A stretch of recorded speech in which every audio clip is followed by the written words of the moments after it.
So yeah, today's topic is what you try to control is bound to control you.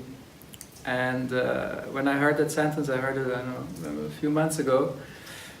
It struck me because it's a very powerful sentence, I think, because it explains a lot of what's going on in life in general. So if we take as an example, if we take the example, hi, come in, hi. Oh, my spot. Okay. So if we take the example of, let's say for instance, that you want to lose weight, yeah?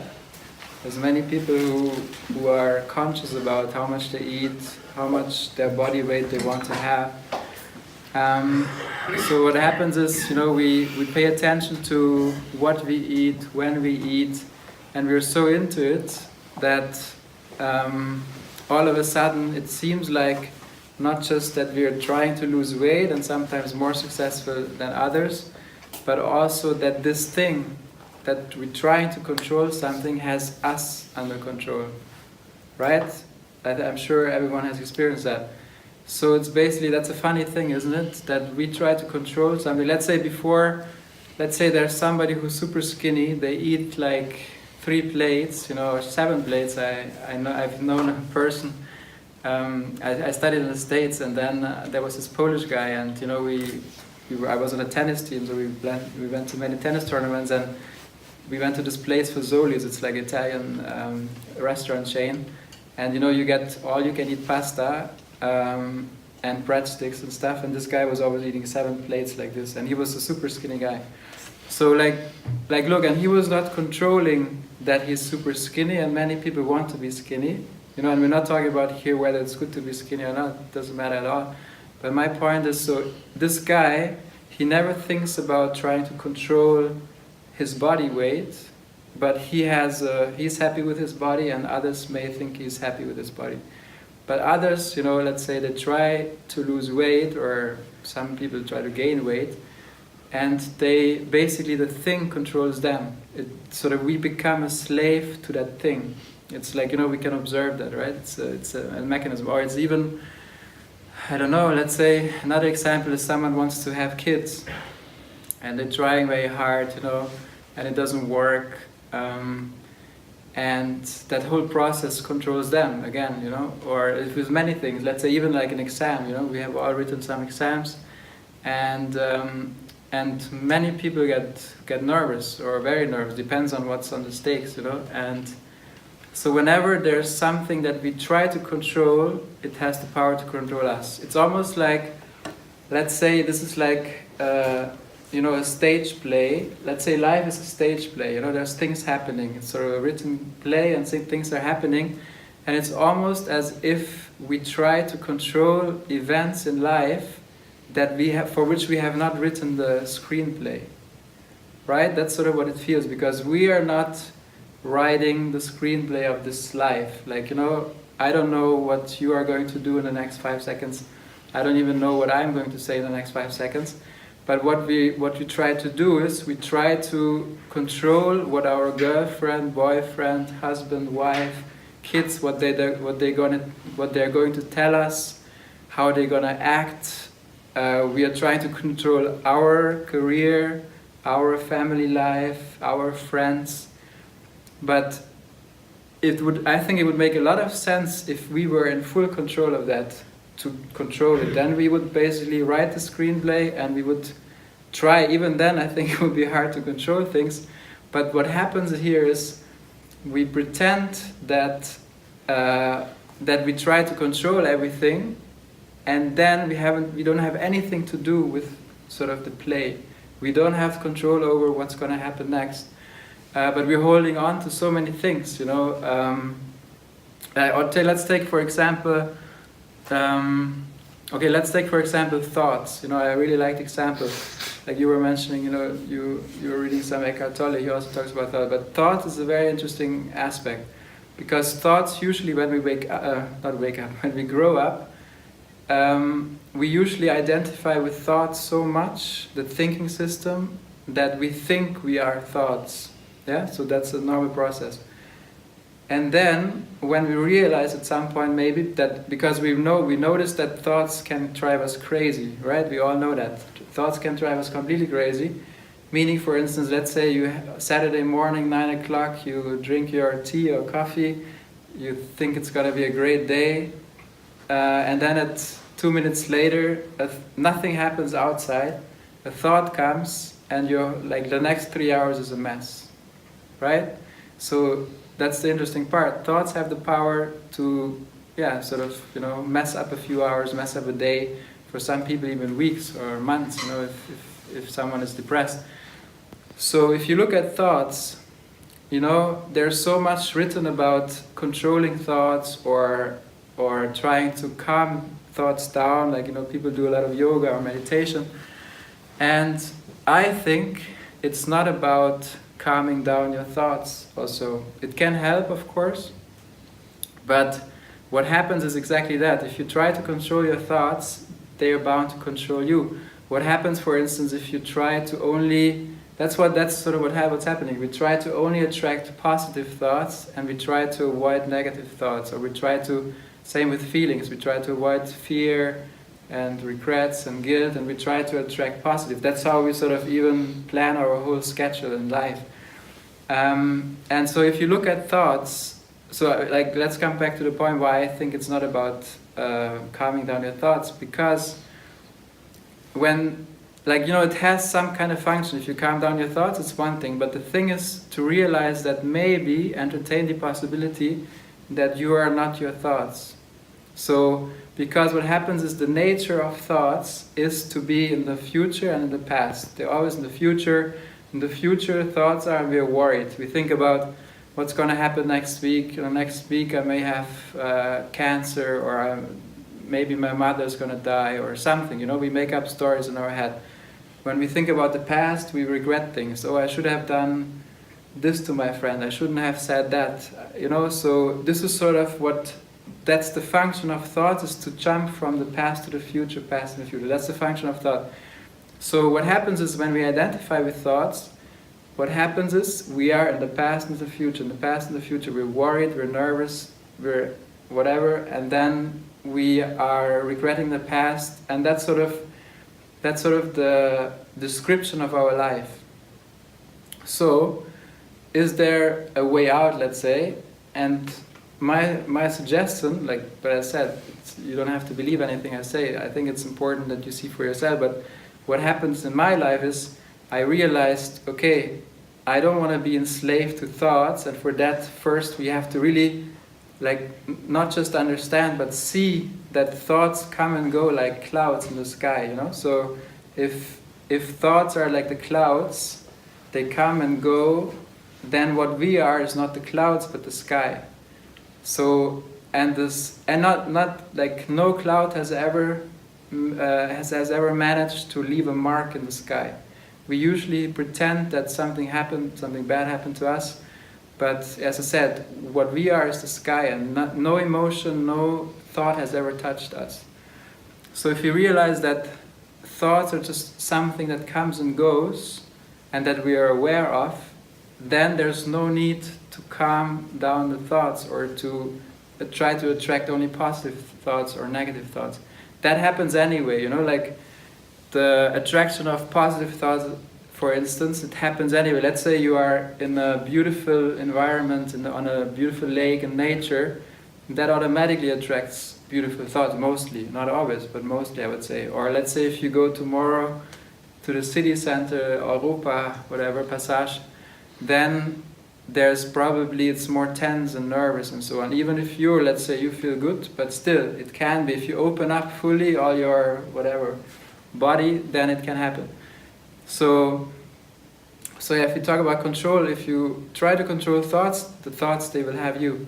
Also, for instance, if you think about your body, the body functions, right? And we usually pretend that we have control over our thoughts, but we usually don't pretend, maybe in a subtle way or unconscious way, we even pretend that we have control over our bodies.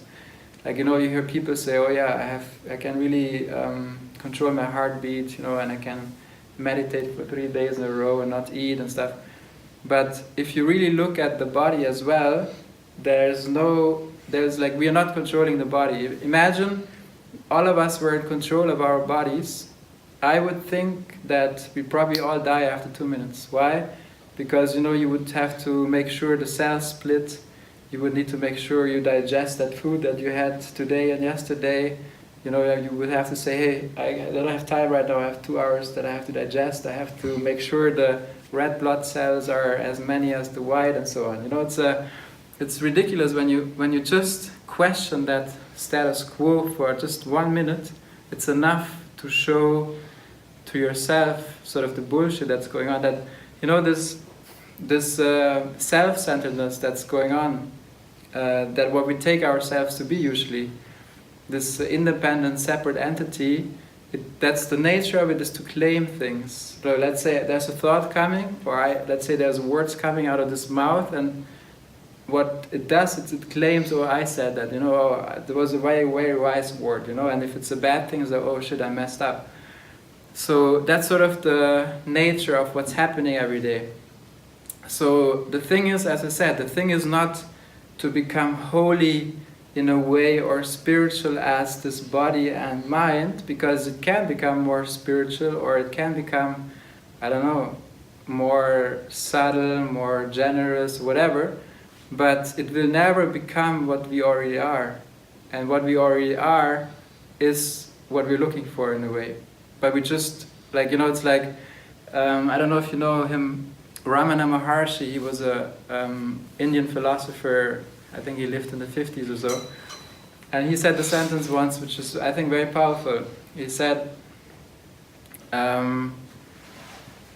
presupposing the existence of a non-existing thing and then trying to look for salvation for that non-existing thing, isn't that just reinforcing the same? So if you look at it slowly, so what he's saying is, what's happening here is, let's say what we are is, let's say what you're looking for. So it can, whatever you're looking for, it can be bliss, it can be, I don't know, nirvana or whatever, right? So he's saying that's what we are. But what's happening is we have, something is presupposing. So presupposing, it's like, Immanuel Kant, he was the German philosopher, I'm sure you know him. He was always talking about a priori. So meaning there's something that's before thought or before what we are. So if you take this, so presupposing the existence of a non-existing thing, so that means it doesn't exist. So let's say, this self-centeredness, what we always think, life is happening to me, I was thinking that thought, I live, I was born and I die, and all of those things, that he's saying that this is just a presupposing, it's not actually happening. Because that's the non-existing thing. So we presuppose a non-existing thing.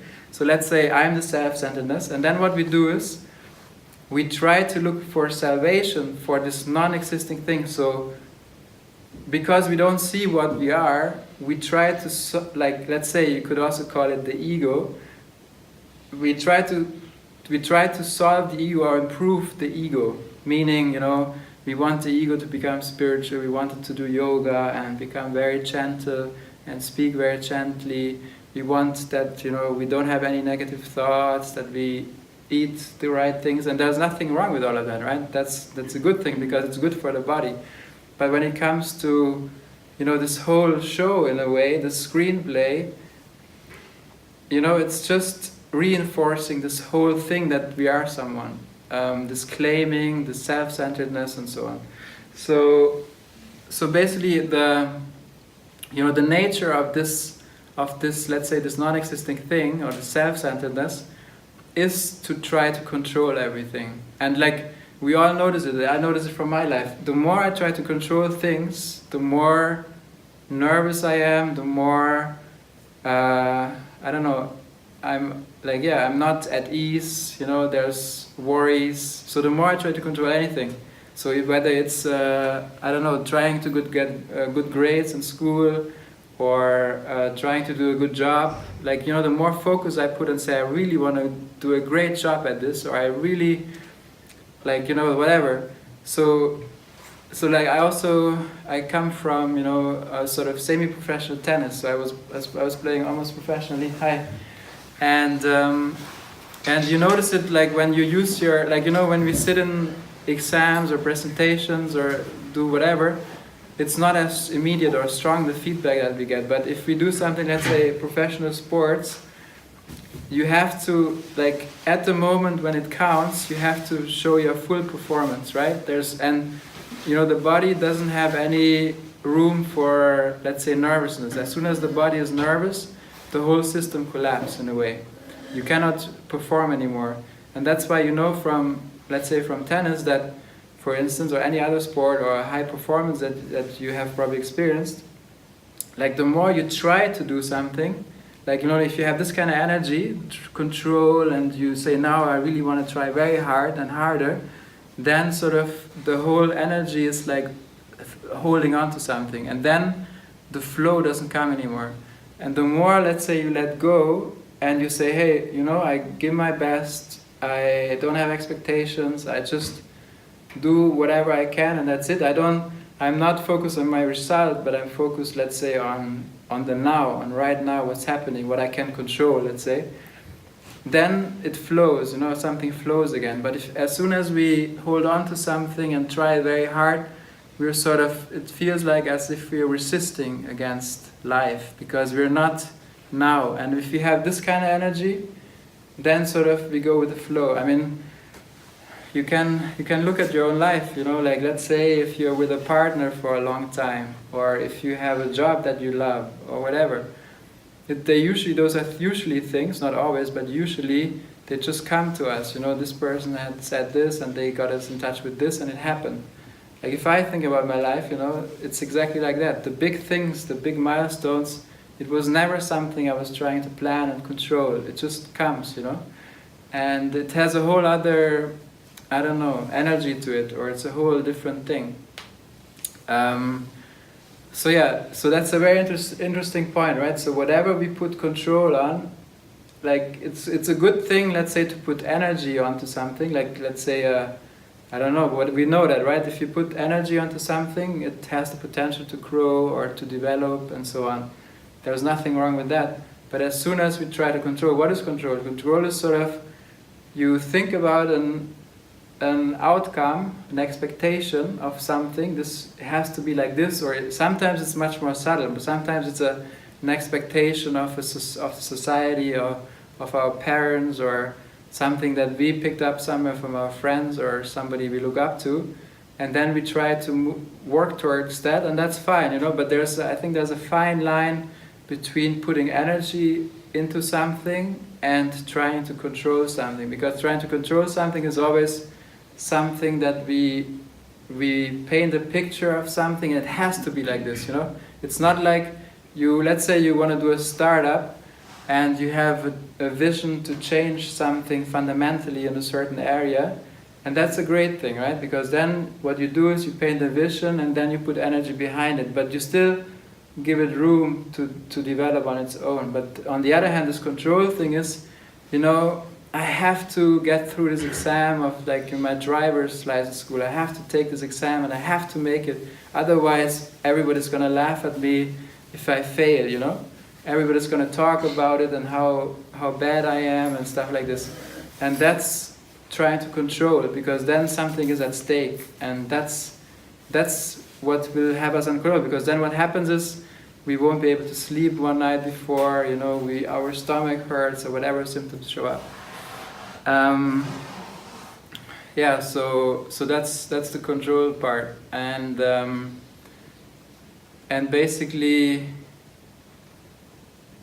if you understand that this control part, if you look at this control element, it sort of has the assumption that the harder we try, the harder we want something, that then we can get to something. It's also in a way a vibration of fear, because we hold on to something. This energy is always holding on to it. And if the control the more we try to control, the more we are in this energy. And how does it feel? That's the point. How does it feel to be in that energy? It doesn't feel good. Even if we, let's say, look, we are like in the society where usually we are rewarded for something, to achieve something. It can be in 1 year, it can be in 3 years, like, education, you get your degree or whatever. But the funny thing is, like, if you have a long way to go and it's very hard, if you feel like for 3 years, like nervous and anxious and you don't feel well, but then you get the degree, the question is it worth doing it? I'm not saying you shouldn't do a degree, like there are certain things that we all do, but all I'm saying is now, let's say if you're not in the school anymore and you can do whatever you want at the end of the day, is it wise to go into something like this in a hardship just to get something that maybe you don't even want? Maybe it's something that society tells you that you should want, or maybe it's something that your parents told you should want, or maybe it's something that you don't even know that is going on, but maybe it's happening. That's the question. For me, it's always a navigation, like a GPS sort of how something makes you feel, or if you get energy from it, or if you lose energy in it. But yeah, it's your choice. You can say, hey, well, for me it's worth it, even if I have a hardship for 3 years, and finally I don't know, get this degree, or finally I get this job, or finally I have a house. That's great. But then, finally, also on the other hand, is that, like, it's a whole discussion as well about free will, right? I mean, we discussed it a few times, but if you think that free will exists, then the normal thing to do is to try to control as much as you can, because then you think without doing anything you have to fight for everything. If you think, and that's sort of what's happening, is that's the nature of this self-centeredness, or let's say this ego that we usually identify with. But on the other hand, if you have trust in life, and if you have if you sort of understand what life is about or who you are, then, or if you entertain the possibility of who you are, then you understand that, that it's enough to just put energy into things, and you don't have to hope, you don't have to think so much about or worry about the future, and you don't have to have all this hardship. I mean, as I said, I'm not saying it's good or bad, but all I'm saying is, like, if I look in my life, for instance, when I had a phase of like trying to control and trying to have this hardship of trying to get somewhere, I achieved it all the time. But when I had this thing, whether this was a degree or that job or whatever, then I was not happy. Or maybe for one day I was celebrating, or maybe 10 minutes, and then the next goal came. And then if I look at my life back, I was like, whoa, look, I achieved this, I achieved this, I achieved this. So my parents are happy, my, friends are happy, maybe, I don't even know. And some of them maybe, and then society is happy. And then I was just thinking, but hold on, but I was the one that is not happy at all, because I went through this hardship, and is life really about that? And then I realized, no, it's not. And the funny thing is, I was also in a job, in a corporate job, everything was great. And then, like, it feels like it's the hardest thing to just get out of that and say, hey, I'm just going to trust life, whatever comes, I don't have a plan. I will just get out of this. For me, it's like a fake security. And then what do I do? Then what? Then I will land on the street or whatever. And then I did that without having anything. And then I had this trust, like I was sort of going first for this trust. I was not like, usually what happens, we wait for the trust to say, okay, I'm in this job, but give me something better, That usually doesn't happen, it can also happen. But when, that was my experience. When you put that trust first, like what happened to me was, wow, like, life changed completely. Things came to me, things was easy. I actually met people who are like-minded. And there's so many, like the world is, I think we all give everything all the meaning it has. So if we are in a certain world around certain people, we think we have a different image of life or the world. We think everyone is like this in a way. We do that very easily, right? We project let's say the circle of friends we have, or the people we hang out around, or like the colleagues, we think sort of almost everybody is like that. It's just a subconscious thing that's going on. But it's obviously not. Then let's say you change, you take this action and you dare to do something maybe.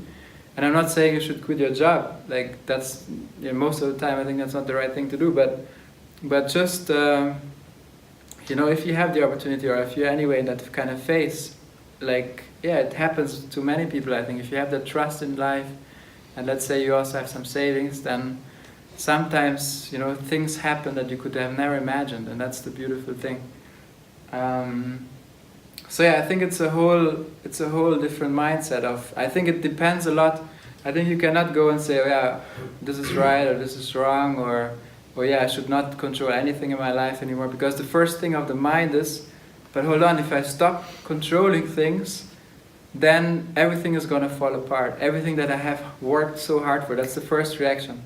But the funny thing is when, I don't know, when you come closer to maybe seeing that actually control is an illusion in a way, then if you think about it, then you realize that there was never any control anyway. It was just more like a layer on something that we assume to be true. So that means what happens if you give up control? Let's say you assumed you had control, you give up control, what happens? Nothing. It's still exactly going on as before, because yeah, as I said, it's not like now you are controlling everything, and now you stop controlling everything and then everything is falling apart. No, it's not like this, because as I said, if that statement is true, and I'm not telling you that you should believe it, you should not believe it for sure, because you should see it for yourself. So then if you see it for yourself, you realize it has always been like that. And yeah, and that can change life completely, because all yours, and as I said, it's not so easy to say, oh yeah, I believe it's like this, or I believe it's like this, because there are many assumptions behind it. Like, you know, the worst thing that people could do in the situation, let's say you hear it for the first time, like, oh yeah, but come on, this cannot be that easy. Then the worst thing to do is like saying, oh yeah, you know, there's no control. Because what happens is, then your whole, let's say, pyramid of assumptions and belief systems and everything is sort of believing there is control, but then you sort of fake it in your own mind and say, no, there's no control, it's all, you know, I just let everything happen. That doesn't work, you know. It's important to understand also that we play games to us. So all I'm saying is sort of, I'm inviting you to maybe entertain the possibility that it may be like this, because also what happens is, when you hear this as, you know, what we usually take ourselves to be, the reaction is, of course, no, of course I have control, of course I have free will. That's like the nature. And yes, that's the nature of you know, that independent, separate entity that we take ourselves to be. But if you, as I said, if you have sort of this space, the same thing with thoughts, right? When you are, as I said, most of us in the world out there, we do not differentiate between a thought and us, because we are thoughts. But if like, let's say meditation can even help to get this process going, when you observe thoughts are just coming and going, and then at some point you may experience for yourself. That's important. It's not about believing someone or some yoga teacher or meditation teacher or guru, but to see it for yourself. And then if you see that, hey, wow, it's true, thoughts, they come and go, but there's something else observing them. Okay, wow, and then there's a space that's created. And if you have that space also, that can also come to, let's say, this body-mind that we usually take ourselves to be. If there's a space created, then you automatically have an option, and you can say, hey, look, maybe there's an experience of a free will, or maybe there's experience of thoughts and experience of feelings, but that's not me. Like, you know, because, and you don't have to make this up in your head, because it's your experience. And another important thing here is, like, you know, there's nothing to get here. Because it's not like, you know, sometimes we make up in our head, okay, today I still think I have control, and that's not good, so I'm here, I have control, and I want to be here, I don't have control. It's not like this at all, because what I'm saying is, that's like sort of, promising someone, hey, you're here, you're not so good. It's like almost in advertising, you're here without your iPhone, and if you have an iPhone, your status in society will be much higher, right? That's bullshit. But that's sort of what we take. We hear this, oh, you're not in the moment, you should be more in the moment, because you're not calm and so on. You should be much more in the moment. You're like, oh yeah, it's true. I want to become like you, who is so much more in the moment. But then, if you understand that it's not possible to never be not in the moment, then you understand, hey, nobody can come and tell you, hey, be more in the moment. So I think that's an important point, meaning, like what I said earlier, what you're looking for, like we are already what we're looking for. So what's looking is what you're looking for. And that's a whole different ballgame for me. Like when I heard it for the first time, I was like, wow, it's true, because I was always trying to go from point A to point B. That's like it's like a very common thing in, let's say, self-development or self-improvement or, law of attraction or whatever is out there. It's like they sell you in a way, and it's a mind trick. They sell you, you're here, like let's say you're not in the moment, your mind is not calm, and so on. And then they say, hey, but you can be here. If you unleash your full potential, I can help you. If you buy my book, if you go to my courses, you will be there. But that's a mind trick, you see? Like if you buy into this, you will spend 20 years on a spiritual journey and do all kind of stuff. I said, there's nothing wrong with a retreat in India, where the sun is shining and you get nice milkshakes in the morning and all this stuff, it's beautiful, right? But all I'm saying is, like, if you see that you have never not been in the moment, if you see that you are not, I don't know, good or bad, but you have already arrived, if you start from there, then there's a whole different wall of exploration. As soon as you believe you're here and you can be here, you're like in this, I don't know, hamster wheel in a way, or in this vicious circle. Because that's exactly what Ramana Maharshi said. Presupposing the existence of a non-existing thing. This hamster wheel is a non-existing thing. But as long as you try to get out of it, you will be in it. It's like, because a hamster ride, you have to run. The only way to get out of this is just to stop running. Like, we hear so many people say, oh yeah, I'm stuck in the hamster wheel, like a job and kids, and it's like, yeah, but if you see a hamster wheel, who is the one running, Like, nobody is like standing outside and doing this, or there's no motor in there. So yeah, anyway, that's sort of what I wanted to say. So yeah, we can now just, I don't know if you have questions we can discuss, or if you have points, just comment. Yeah. How did it happen to you to get this mindset, into this mindset? To me, nothing happened. Like it's like like we said it earlier. Like I really think, and that's like I speak from experience. I think there's no control whatsoever. On the other hand, yeah, we always talk about control. So what happens is something happened. Like this happened, this happened, this happened, this happened, this happened, and I'm sitting here with you guys. Or, yeah. So that's all I know, but that's the thing. That's the first also question that comes up. But how can I get there? But that's the thing. Nothing happened at the end of the day because as I said, if you see it, then you're already there.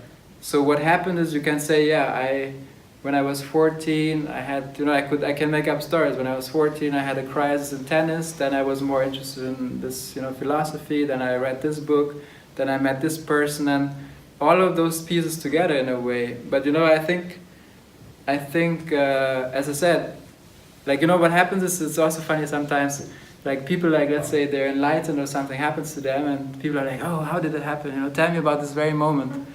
And then what happens is many people, they try to sort of relive what they did. Like, they said, oh yeah, you probably read this book, so I have to also read this book. Or it's the same with millionaires. Let's say, one of the bestseller books is when a millionaire writes a book, How to Become a Millionaire. Like, oh yeah, he must know how it is, right? So what did you do? Yeah, you know, there's this, I always laugh about this.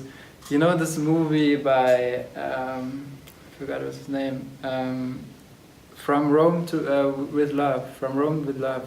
What's the director? Woody Allen? Hmm? I don't know. Yeah, Woody Allen, exactly. So there's this scene. So there's like, you know, it's a beautiful movie. If you want to get to know Rome, then you should watch it. It's a beautiful Rome. And then so there's this guy, and he's just a regular guy, right? He has dinner with his family, and then, or like in the morning, he has breakfast with his family. He just walks out, and all of a sudden, like, I don't know, 20 or 50 paparazzi are downstairs, and they're like, oh, they're taking pictures, like, hey, what did you have for breakfast? So he's like, his first reaction is like, what do they want from me? And then, like, it goes on and on, like, at his work, they show up all the time, right? And at some point, he's like, hey, cool, I like it, you know, I get a lot of attention. So it's really cool. And then, at some point, so they ask him everything. They have TV shows, how he shaves in the morning, and like, they ask him, so how do you shave? What did you use? Oh yeah, and then he was like, why do you want to know? Everybody said, oh no, yeah, I use this gel, and you know, I do it 3 times like this. But he was really into it. Because, you know, that's so beautifully done, because that's what, like, as soon as people, yeah, whatever, like, let's say you aspire to become a millionaire, you read books, how the 10 steps to become a millionaire. Some, you want to be enlightened, you read a book from an enlightened person, and how did they do it? Or whatever, right? You want to be a great parent, so you read the book of a great parent. So, but that's the funny thing, is that we usually, like, you know, we assume that it's something under control and we can achieve it. But how many times has it happened to us that we read a book like this, we read the 10 steps, and then we read it and we think, I didn't read it hard enough, you know? I should have read the second book as well, the 10 other steps to become a millionaire. That's sort of, we blame ourselves, you know? So yeah, like, you know, if you ask like this, I could say many things, but I believe, like, you know, first of all, there's nowhere we have to go. We don't have to, like, there's always the how questions, right? As soon as we hear something of the paradise, or wow, this is amazing, how do I get there? Like, where can I buy the tickets, you know? But if somebody told you, hey, you are there already, maybe not as the thing as you think you are, but that thing is sort of the non-existing thing. The non-existing, like, it's also, I think it's a very strong thing, that it's good to talk about that. The biggest confusion, I think, in spirituality or in self-development is the confusion between the form and the formless. Meaning, if I assume that this is the form, let's say this is the form, right? Everything that we can perceive is the form. So and let's say as the self-centeredness that we are, or that we take ourselves to be, we want to become the, let's say, nirvana, or this endless love, or whatever we aspire somehow. We want to become that as this body-mind. And that's impossible. Why? Because what we are is not, it cannot be perceived. But that's exactly like, you know, we would never try to calm our minds, or, I don't know, go on retreats, like with the seriousness, as I said, to have joy and enjoy Asia or South America, yes. But we would never go to a retreat if we understand and see what we are, that we already are what we're looking for. Never. But since it's so easy to buy into this idea that we're not there yet, because, oh yeah, look at these emotions and thoughts, oh my God, look. But that's the funny thing. If you reach your goal, some things will exactly be the same, some things not. But exactly, that's what I mean. You can never become, in Ramana Maharshi's words, you can never become the non-existing. You can never become what you already are as the non-existing thing, because it doesn't exist. You know, that's just a mind construct, and to see that, that's amazing. Because yeah, but as I said, even if you don't see it, it's also great. Hold on, the first time.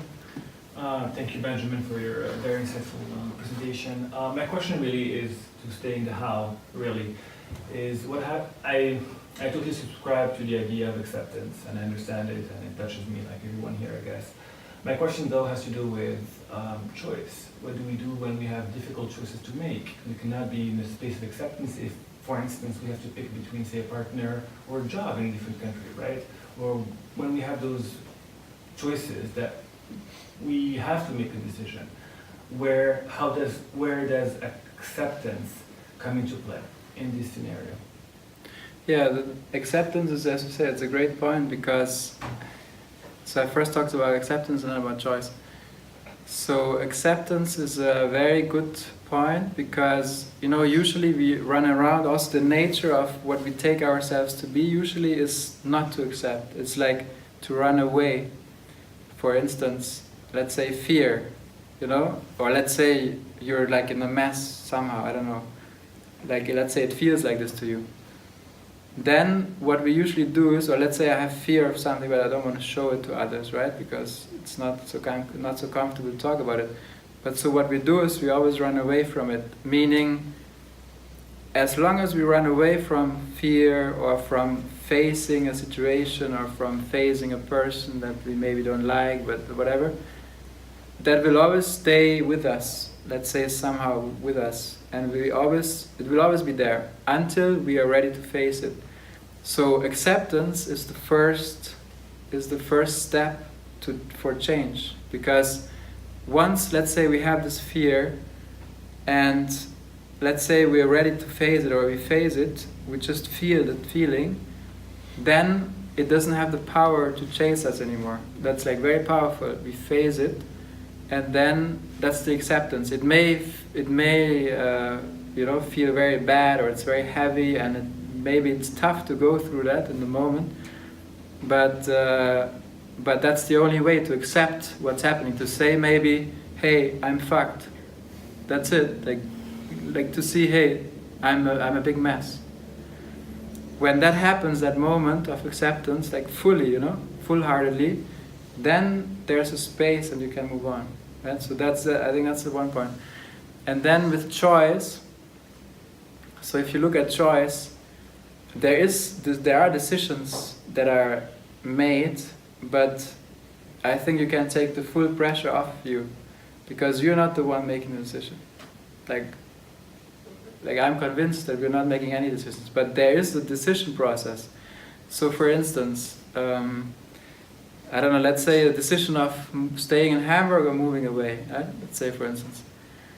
So if you look at that, because usually, as I said, usually we say, oh, I'm in control, I can decide whether I stay in Hamburg or not. That's right, I can do that. But then when you look at the whole thing, what's going on, then maybe you have a job here that you don't want to quit, or maybe, I don't know, whatever, there's many reasons, right? So, but when you observe it, so yeah, you can take the pressure off, you don't have to take a decision. But the decision is being taken, meaning there is let's say there's an option A or B or C, right? And then when you go into it, so there's thoughts coming, there's some a preference is coming, a preference showing up for A, then a preference is coming up for B and not for C. This a preference is coming up. But if you ask me, the decision is already taken. But there's a process which you can support. Many times, you don't have control over the process, because how can you have control over even decisions when you're not in control of thoughts? Like if you just as I said, don't believe me anything. If you just sit down for whenever you want to sit down, you just observe thoughts, and you will observe that they come and go. There is some kind of influence that we can have on thoughts, is, as I said, if I say now, wow, I can just feel like very excited, then I have good thoughts. Or if I sit down like this, then bad thoughts come. I can do that. I can also, but then for instance, you talk to someone who lived in one of the cities you may want to move to, and he's telling you, oh yeah, I also thought I moved here, but I thought it's going to be great and it's going to be the most amazing thing, but the taxes are high, it's hard to learn the language. You're like influenced, like, oh, that's also not in your control. but then you're like, oh, but it influences you, and so on and so on. And then at some point you come to a decision where you say, oh yeah, now I have to decide A or B. But you know, it's it's happening, it's a process, but I don't think you have to have the pressure of saying, oh, what should I do? Like if you are unsure, I'm a fan of, if you're unsure of something, then just don't take a decision. And if you have to take a decision, then something will decide anyway. But it's a very, fine and subtle thing. If you hear that as this self-centeredness, it will say, it's bullshit. I can choose. I can choose A, B, or C. That's bullshit. But that's coming from there. But even if you think that, that's also fine, But it's just, as I said, it's the different energies. If you have this kind of energy, then you focus, you only see this. But maybe there's something else, maybe there's an option D or E or F that you have never considered. And then maybe it comes. Sometimes things happen. Sometimes, one of the biggest things for me, for instance, I was also trying to control many things. Then I got many signs from life sort of saying, hey, take it slowly or go in that direction, when I was 18, I think. Then I got one big hit from life and I was in hospital for 7 weeks, And I was like, and during that time it was the worst time that I've had. But if I look afterwards, in hindsight, it was the best thing that happened because, for instance, I had this one moment, I had many moments in the hospital, but one moment was like, wow, it's so amazing to be alive. And it, because I was very ambitious, I wanted to have a career as this and that, and I wanted to become a tennis professional, and I was under so much pressure, and then life was like, boom, and then put me 7 weeks in the hospital, and then I realized, hey, I don't have to be so ambitious, life can also be beautiful if you're just there, I saw people outside, very simple people, and it was beautiful, so, yeah. You wanted to ask something as well? Yes, I like to feel like a powerful human being, and I think we have some influence on our thoughts. And don't you know such a day where you are getting up and you're feeling good, you're in a good mood, and you're going out and all is going well, and the thoughts are this kind too. And if you have one thought of this sort, more thoughts of this sort are coming, and all the day is in flow. And I think some people want to be in contact with their essence, but if they are not there, there's their mindset that are stopping them to be there. And I think you cannot do like this and it's done. So if Maharaji said it's only a construction, perhaps, but human being cannot feel it like this. How can you make someone feel like this in one moment? So I work with people and help them to get there, but it's a process. So it's my experience. Yeah, exactly. As I said, I think everyone has their truth, and I think it's great, to whatever you experience. And we have all different experiences, so there's no right and wrong for sure.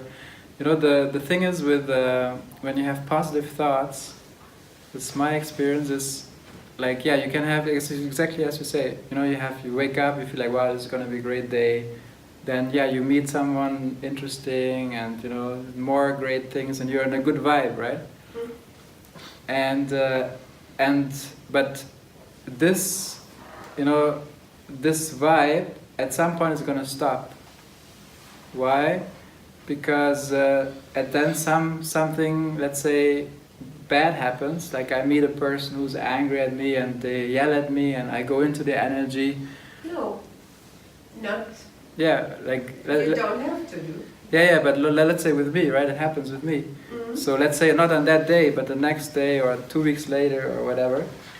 And then for me, as I said, for me on this level of thoughts and perceptions, there's good things and bad things happening. But I realized if my life can become more and more positive on that level. Mm-hmm. And I attract more people and it's more beautiful. But still, like, you know, I was always looking for almost an immunity to having ups and downs, even if they're like this, you know, let's say some people have ups and downs like this, and let's say your life can go like this, as you say, in steps. But still, even on those steps, you know, I always felt like there's something, you know, I'm not immune to, let's say, to ups and downs or to energies, and I didn't like it fully. And then I realized that as long as in this form, in this world of form, meaning of perception, everything that you can perceive, of thoughts, like, you know, because this is a dual world, right? There's good and bad, there's future and past, and all this stuff. But I realized that I cannot find the peace that I'm looking for in this world. I cannot. That was my experience. So then I was, I don't know, driven to something where I see that what we are is the peace and the joy. So I don't have to look for it outside. I don't have to, like, you know, there's a huge difference between, let's say, finding peace and joy as this, in this world through people. Let's say I use people, I find a girlfriend or like a partner, or and I finally, you know, I'm in love, or finally I found it. Or let's say I find a job and finally have the job, but the thing is, you know, this girlfriend, she can yell at me, and in that moment I don't feel well, or I can lose the job again, you know. So I realized, hey, I don't find this outside, but this is what I am, you know, and that's sort of, that doesn't come and go, and that's a beautiful thing, and that's sort of, maybe we're saying the same thing, maybe using different words. The power is to connect to your essence, and from there you can do some things because you're here and you choose to be in this physical life, and you have your journey, but yes, you have some thoughts and you have some influence on them, but if you are connected to your essence, you can do much more, and you have practically infinite power. Yeah, exactly.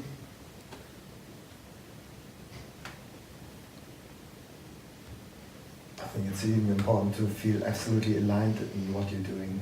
You know, concerning to decision making, for example. I think we are often very focused on rational focus on rational ideas and decision making, but there's even a second brain we call our stomach, you know. And if something doesn't feel good, if your rationality says, okay, I'll go to that city, but your stomach says it doesn't feel good. I think it's very important to imply that for decision making. I think it's our second brain. So in order to feel aligned with your life, I think it's very important to even trust your feeling too. It's true. Yeah, we grew up, I think, in school, you know, especially relying on the brain and on facts and so on. And I think we sort of lose touch with who we are, or, you know, we sort of forget about this because there's no reward for intuition or gut feeling or something, and sort of then we think, oh, it's not so important. But I think as well, it's talking to us constantly, you know, there's messages. But yeah, I mean, there's many things going on that we're not aware of, like, for instance, you know, some people call it superpowers, but I think it's a very normal thing, for instance, that, I mean, an example, like, because it has to do with meetup, like yesterday, I don't know what I was doing something, and then this thought came, oh, meetup is free now because they haven't sent me a bill, like in 6 months, I think, or something, right? I was like, and then this morning I wake up and I have this email in my inbox, it's, you know, 6 months gone, like, you know, like it sounds like whatever, law of attraction or something, but this is happening all the time. It's you know, it's there. And but we like, our senses are focused on many other things. You know, they're more focused on, I don't know, how to get money, or how to, I don't know, gossip or whatever. You know, and we have, yeah, we're not so open or accessible to those things anymore. Not so much, but it's almost like just switching your, like, it's almost like a video camera where you put your attention to, you know. But there's so much going on so much communication between everything, but we don't pick it up so often. But we have that all. Like, it's not like that you have to go to a training and how to train your intuition, because that's a given, you know. But also, like, you know, since we are looking at our phones all the time, you know, we sort of, it's much more important, you know, what's going to happen if I get a like on Instagram versus maybe seeing what's right here in front of my eyes. By the way, meetup is 50% off. I'm just saying. So what's the difference for you between having goals and doing everything you can to reach them and to controlling? I mean, you cannot just sit there, do nothing and wait that things just come to you. Yeah, that's you know, that's a very good point, because you know, what I'm talking about here doesn't mean passive living at all. It's actually the opposite. Like, what I'm talking about here is, let's say, to describe what's happening here and to realize that maybe who we are is not what we think. Meaning, like, you know, setting goals, I don't know, taking decisions, doing all of this stuff is still happening. But what I'm saying is, you know, it's a very fine thing, because all I'm saying is maybe there's like this claiming, this doing, the ownership is not happening. But all the actions, like, you know, there's nothing wrong with setting goals, there's nothing wrong with achieving goals, there's nothing wrong with working, there's nothing wrong with anything. But all I'm questioning is whether, you know, there's this doership or this ownership, and that which stresses us all the time. So you see, it's like, yeah, as you said, it can be very misleading or misunderstanding, sort of, because that's also a reaction. It's like, okay, but if you're saying there's no control, like goal setting is not good, meditation is not good, yoga is not good, I'm not saying that. But then I'm like, okay, I just sit on my couch and I wait because stuff is happening anyway. But it's not so. My point is much more, this is all happening. Like, you know, this is all happening, but there's a story that we tell us and say, oh, I did this, I'm doing this, oh, I'm in charge of it. Look, it's like this. When you look at your, like, if I look at my life, from like, I was a child, you know, I was playing with other kids, and I didn't think about, oh, next week I don't want to play with Eduard, because, you know, I don't like spending time with Eduard, and hopefully he's not going to be there. Like, you know, when the kids would just play whatever is in front of us. But then slowly there's this sense of self growing that claims it has control, that claims I have to plan my life, otherwise I will be living not a good life. You know, we get this told by our parents, right? So it's very strongly in us, and then we think we have to do this and this and this, and then this sense, it's a sense, you know, it's a sense of I am someone and I have to control my life and so on. So I'm only talking about the sense. I'm not talking about what's happening, the actions. Because, yeah, many times in, I don't know, in seminars or in spirituality or whatever, people say, like, that's the confusion I'm talking about. It's not like, yeah, as I said, set your goals, work in the job, you know, do like, all of this is still going to happen. But all I'm questioning is whether you are the doer of everything, or whether there's a thing. Let's say there's thoughts coming, and, you know, I'm not saying don't think any thoughts anymore, because if you were in control you could do it, but obviously we cannot do that. But yeah, all I'm saying is nothing is going to change. Just maybe I invite you to question whether who you think you are is what you think you are, that's all. Because, why? Not just for the heck of it, because I like that, but because, you know, for me, for instance, and I think other people, it has helped tremendously to take things easier, you know, to enjoy life more. That's the point, you know. There's no other point here. So you see the difference? Yeah, I think for me the difference would be if the goals that I set are really coming from me, from my heart, and are something that I really want and not something that I think I want or others want. Yeah. Is that? Yeah, exactly. Like, look, if I let's say this is like let's say a duality versus non-duality view. But let's say if I go on that level, like, you know, let's say in coaching, for instance, you have usually, let's say, 3 levels. One level is how do I get from A to B, and with this, you know, you set a goal. You say, okay, right now I'm here, I want to get there, and how do I get there? Okay, then afterwards, let's say you realize you reach all those goals, and then you're still like, wow, I'm still not happy. You know, now I have this job, now I am in a family, I'm still not happy, something is missing. Then you do what you said. Okay, you say, what do I really want? Like, what is it, you know, that's in line with, you know, why am I here? What feels right in my gut? You know, what is it that I really want in my life? You know, it can be anything. It can be that certain job. It can be living with this person. It can be living in that country, whatever. And then you do that exercise, and you know, it's also, I don't know, some kind of process where you understand what are the things that you have always liked as a child, as a person. What are the things you don't like, but you're still in, sort of. You want to get rid of that. And then it's important, as you said, to understand whether this is something that's just a belief I have, or it's something my parents want, or it's something society wants, but what is it that I really want? It's the second step. And then the third step in coaching is the question of who I am.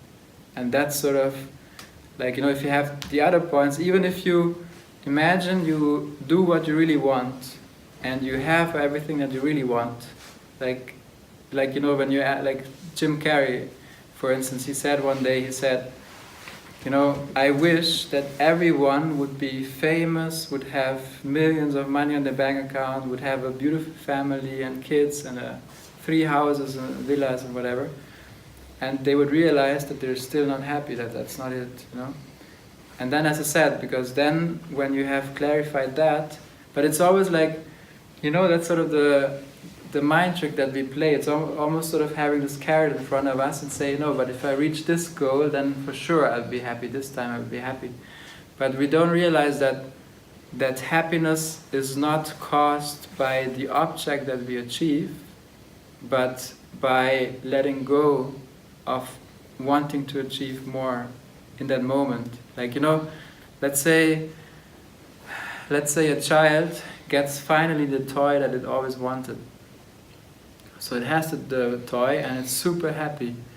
It's like the best thing, and you know, it's gonna show everyone around, and then after, I don't know, 2 weeks or 2 months, whatever, it's gonna stop playing with it. The only time when it still takes it is if the friend comes and plays with it. It's like, no, it's mine, you know.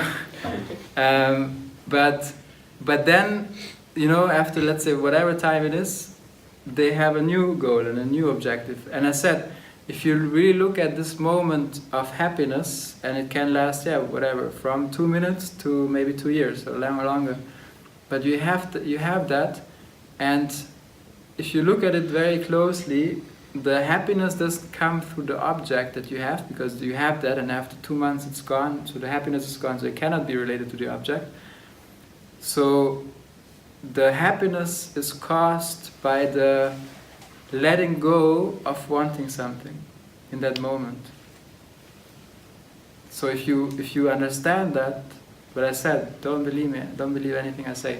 But if you, let's say, you see it, you entertain it, and maybe you see it, oh yeah, it's actually true, then you still get things, but you don't put your heart behind it to get it, you know. You're happy, and then things come to you. You take the house, you take the toy, but you're not obsessed anymore. I think that's the difference. Like, you know, I think maybe that's the difference. It's like the word obsessed. Like, if you it's good to set a goal, it's good to put your energy behind it, especially good when it's something that you want.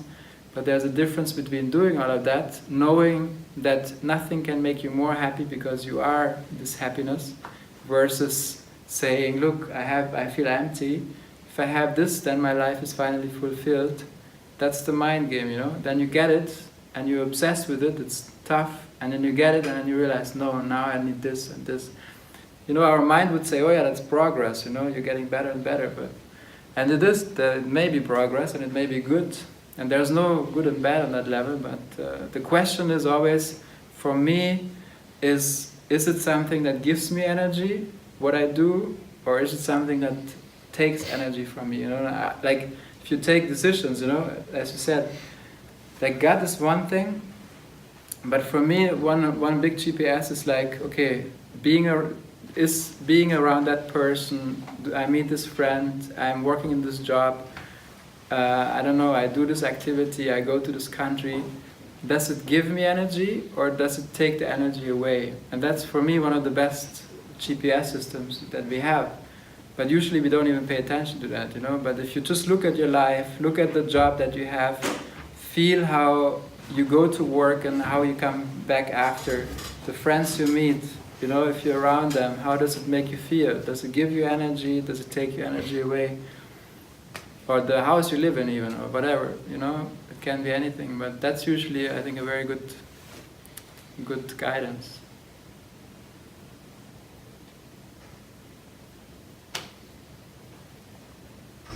You wait for a question, I guess. You talked about intuition, how you live with them. If you have this seventh sense and you know something bad will happen, and what do you do? I mean, I get afraid. This is something I don't know to live with.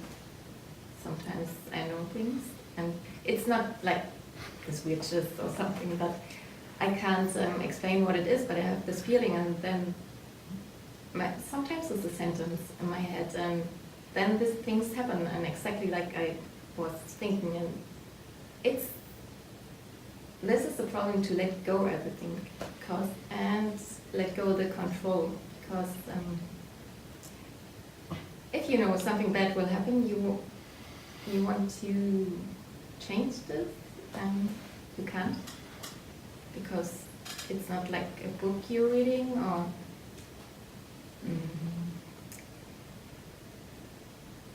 eine Gebrauchsanweisung. So you just say, okay, it's not my problem, or what do you do in this moment? No, I think that's a very good question. I also think, like, you know, when you have visions like this, at first I think it's important to accept that and not think like maybe, oh, am I crazy? You know, that's crazy or something. No. I think that's important as well, because I think we all have that. Yeah. For some people it's more obvious or more conscious than others. But I think it's almost like, I mean, I think those visions or thoughts, you know, they come and they have usually a message for us, you know. And if it's, I mean, like, it's also like something that you can sort of check, no? Like, you know, let's say you have some experience, and if something happens, let's say, oh, tomorrow my house is going to burn down, you know, then, I don't know, you would be, let's say, it tells you to put maybe your energy or your attention more maybe towards something around the house or something, you know? Or, but I think, you know, yeah, or whatever, if it's a message of, oh, I don't know, the wall is gonna go down or something, you know, then, I don't know, there's nothing you can do. But I think, or unless, you know, you buy a bunker or something. But I think, like, you know, when it makes you afraid or something, I think it's the same as if it's a real thing happening that makes you afraid. So I think the thing is to then just deal with it as you know, as a real thing. You know, let's say, as you said, a vision, you can have a vision about something beautiful and you feel good about it, right? And if you have, let's say you have a vision about something, I don't know, I think it's hard to talk about it in principle, but let's say you have a vision about something bad is going to happen. If you think that you can have an impact on it or an influence on it, then you can act. And I think it's fair to act, you know, unless you have to talk to someone and say, hey, you know, I had this vision, and you know, if they're open for this, then you can speak with them, and if not, then not. But yeah, I would just treat it as something that's happening, you know, that's a message to you, and then you decide. But if it's something that scares you, then it's just something that you deal with, you know, that you you understand, hey, and that's how we do with fear in general, you know, that you feel it maybe. I don't know if that answers your question, or maybe you want to give a concrete case. No, it's not that exactly. I mean, it's not that I read a book and it's one step, this will happen next. It's just a feeling, and I know something in which direction it's going. And just for example, I was watching the tree in front of our house. It's a huge tree, and my first thought were a part of this tree will fall down on our house. And just yesterday I was sitting on my balcony the first day in this year, and I was watching this what's the name of us? Branch. And it was like this, and I was thinking, okay, it's really strange, and it will fall down, and 15 minutes later it cracked. So this was something like... Finally, after a few years. Yeah, no, just okay. I think 2-3 months. But this is not the problem. It's not... Yeah, this is the problem, exactly. I can't say when it happens. I just can say it will happen. So, and I have this special feeling, and it's getting worse and worse every day, and how older I get, and it's... Yeah, it's... I mean, I read a book about intuition, and there are a lot of things you can learn, and I think this is really working good. But yeah, there's a problem to not having control about your life, and when I feel this, you can't have control because you don't know that you want to know, because maybe you can change things. So superpower. But not a superpower. A question, intuition like a body reaction, or intuition like more like magic thing? Which kind of intuition? Is it important? Yeah, well, it is important. Like I can explain you how the body works. He say like it's automatic system, so you don't have control on it. So basically, for a few months, you see the tree is very old. You hear how the branches crack every time that have wind, and your brain register that. You don't, but your brain do.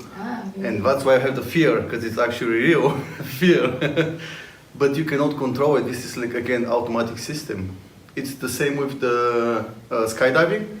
The people which jump from a plane with anything, like parachute or the suits and stuff. So, and they are scared every single time.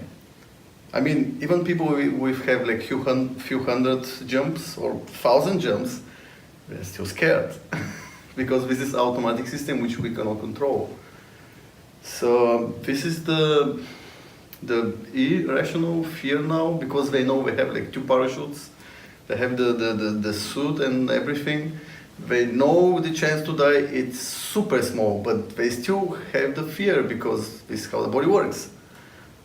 So that's why I ask, like, which intuition, like the body intuition, like the normal body reaction, or like the... Stranger. Yeah, okay. It's really like a news ticker sometimes. Sometimes, one day, a car drove by, and it was a red car, and I was thinking, I had this sentence in my head, and it was, just remember the plate, and I was like, why? Why this sentence? And then this guy, okay, something bad happened, but I was thinking, why you didn't remember the plate? Why you take control of this situation?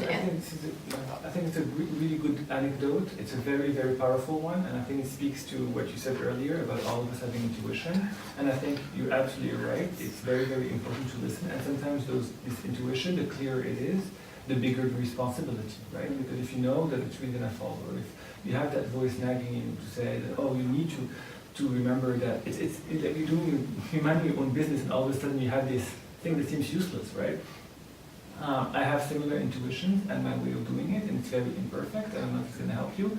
is to just try to be closer to the people that I know are affected. I know there's nothing much I can do, but if I feel something bad is going to happen to my sister, I just try to be around a little bit more. When I feel that somebody at work is experiencing something bad, I try to be a little bit more. And sometimes the bad scenario happens. And sometimes, sometimes just by being there, I know that there are other positive externalities that happen out of that bad scenario. It's not as bad as it could have been. But I think also, I think it's a gift that you have, and you should be happy about it. And I think, what we said earlier, it's always because there's what I hear out is a bit sort of this guilt, of saying, oh, I could probably help, but I don't help. Also just accepting, you have this, and as you said, maybe very practical. If you have something like this with the blade, maybe you just look at the blade and see, but not feeling guilty, or I should have done this or something like this, but just yes, being grateful for what you have, and as you said, practically using it, but not feel oh, I have to do this now, and that probably brings fear. I could have done, I should have done, but more playing with. Maybe it also wants to tell you, hey, look, it's really true, and maybe you can do something with help other people or something. Excuse me, is it only intuition of a bad situations, or can you have it for something else, like a vision of something, a situation where you were in, or someone you meet, where you know, good things or maybe someone you don't even, you have no idea that this president will be elected, I don't know. Is that also positive, or is it... She means if you also do lottery. It's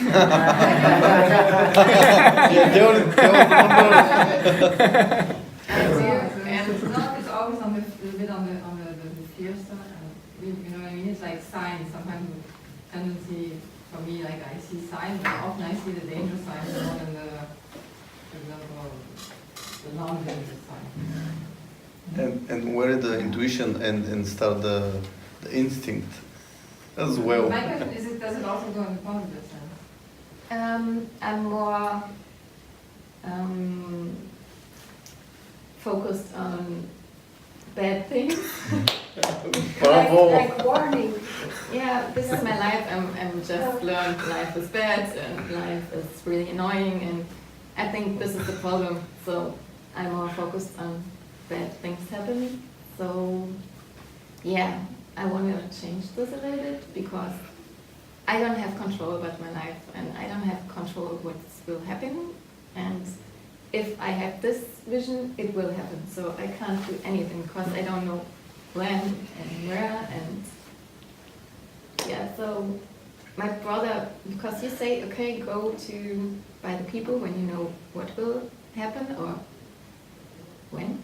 But my brother went to Thailand, for example, and I had this feeling, and then I get this picture from him in the hospital, and I was like, yeah, of course. And this is, I can't be around him, and I can't be his protection, so this is why I'm here. I don't want to control these things. But yeah, so I think that's the important point, and to see, what are those things, whether it's something that can be of help or not. But then I think the more important point is, because as you said, otherwise you go crazy. If you always have this and it continues, and you always follow up on this, imagine, you would really become sort of almost crazy, right?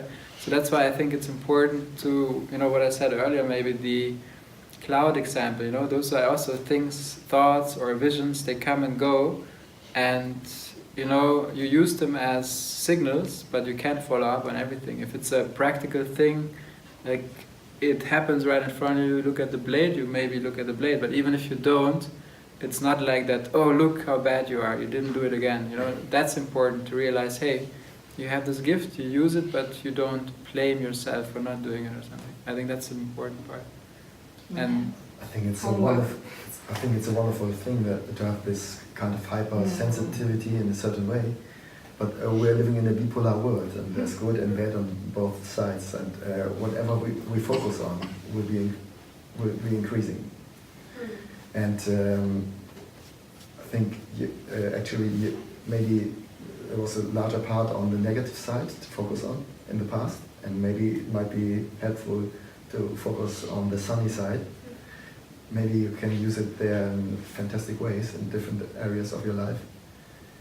And whatever you focus on will increase. Yeah, I try that. Trading is a fun game with this intuition. Trading? Yeah. Like trading what? Yeah, it's just like a game. Casino. Not with a lot of money. It's just What do you call a lot of money in the first place? If you want to become a millionaire, then get in touch Yeah. with that. yeah, that could be helpful.